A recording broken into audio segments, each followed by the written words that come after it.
Hello everyone, welcome back to our my YouTube channel. তোমরা সবাই কেমন আছো? আশা করছি ভালো আছো। আমিও অনেক ভালো আছি। তো প্রথমেই আমি দেখছি আমার বর্মশাই চলে এসেছে। আমি একটু দাদির বাড়ি গেছিলাম, আর এসে দেখি আমার বর্মশাই চলে এসেছে, আমাকে আনতে এসেছিলো। এটা অনেক দিন আগেকার ভিডিও, আমি আজ আপলোড করছি। ভিডিওটা দেবো করে আর দেওয়াই হয়নি। আর দেখো ওয়েদারটা কতটা সুন্দর। আর আমার মেন কথা হচ্ছে, আমার ছেলের খুব অসুস্থ ছিল বলে আর আমি ওই ফার্স্ট ব্লগটা দিতে পারিনি, ব্লগ ভিডিও শেয়ার করতে পারিনি তোমাদের সাথে। তো সরি, আমি আবার এবার থেকে আমি ব্লগ ভিডিও দেওয়ার চেষ্টা করব। তো রোজ দিতে পারবো কি না জানি না, যেটুকু পারবো সেইটুকু তোমাদের সাথে শেয়ার করার চেষ্টা করব। তোমরা পাশে থেকে সঙ্গে থেকো। তো ভিডিওটা না দেওয়ার একটাই রিজন, তোমাদেরকে তো শেয়ার করলামই। আর দেখো, এটা আমার পিছনে যেটা ছিল, যেটা বলতে ওটা আমার একটা হচ্ছে মাসি, আবার বোন বলতে পারো। আমার এই সম্পর্কের বোন, আর শ্বশুরবাড়ির সম্পর্কে মাসি। আর আমার বরমশাই আমার ছেলে ওখানে খেলা করছে, দুষ্টুমি করছে। আর ওই বরমশাইকে দেখো কি বলছে।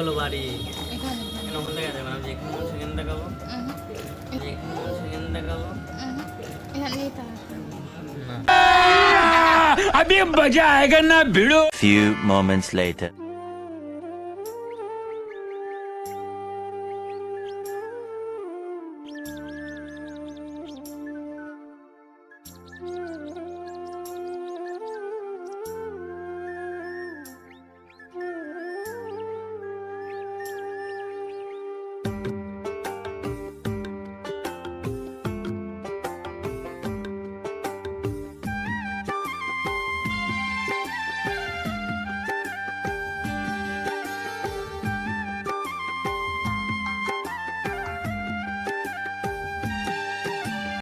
তো এখন যাচ্ছি বাড়িতে।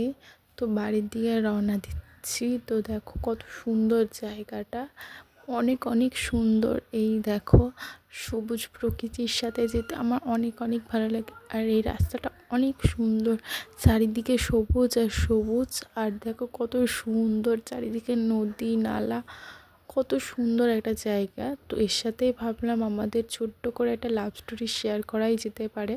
তো সেজন্য আর কি তোমাদের সাথে শেয়ার করব। তো এখন চলো শেয়ার করা যাক। তো ফার্স্ট ওর সাথে আমার দেখা হয়েছিল আমাদের এখানে মহরমের মেলার সময়।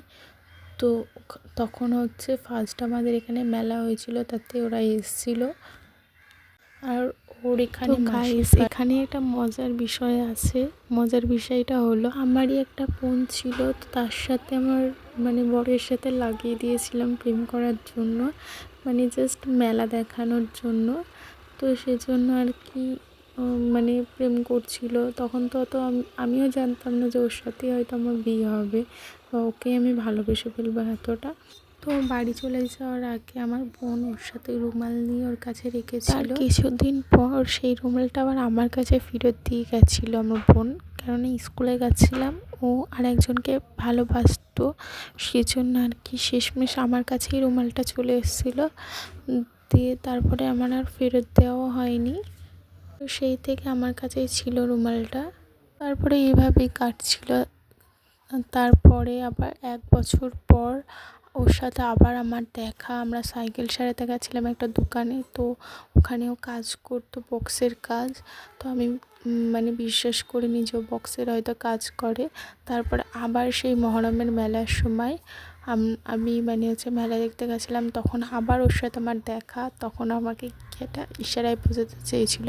তখন আমি হঠাৎই একটা সং বার হয়েছিল ঠিক ওর মতো, হিরোটা দেখতে।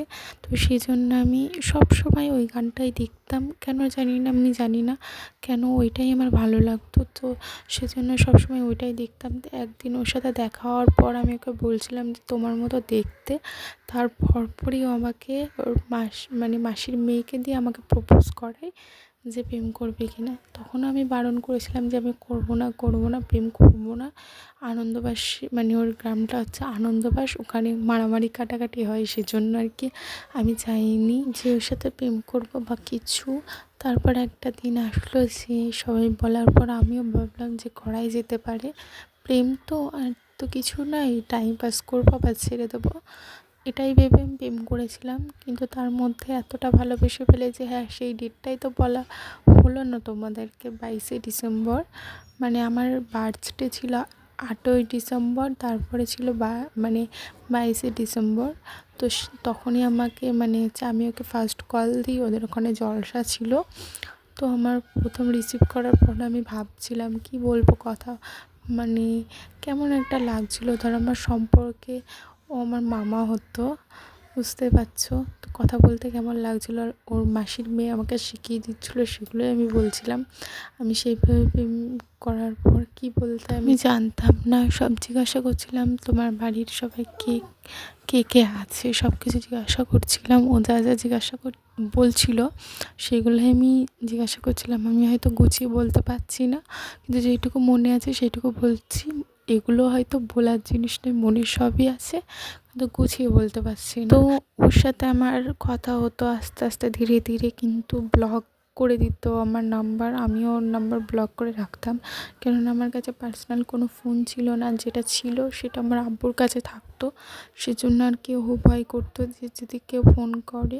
তো সেই জন্য ওকে আমি ব্লক করতে বলেছিলাম আমার নাম্বারটা ভুল করে যদি কেউ কল করে, তো সেই জন্য তো ব্লক করেই রাখতো। যখন কল করতাম কল লিস্ট চেক করতো, দিয়ে আমি তখন দেখতো যে কল করেছে, তখন আমি ব্যাক করতো কল। এইভাবেই দিন যেত।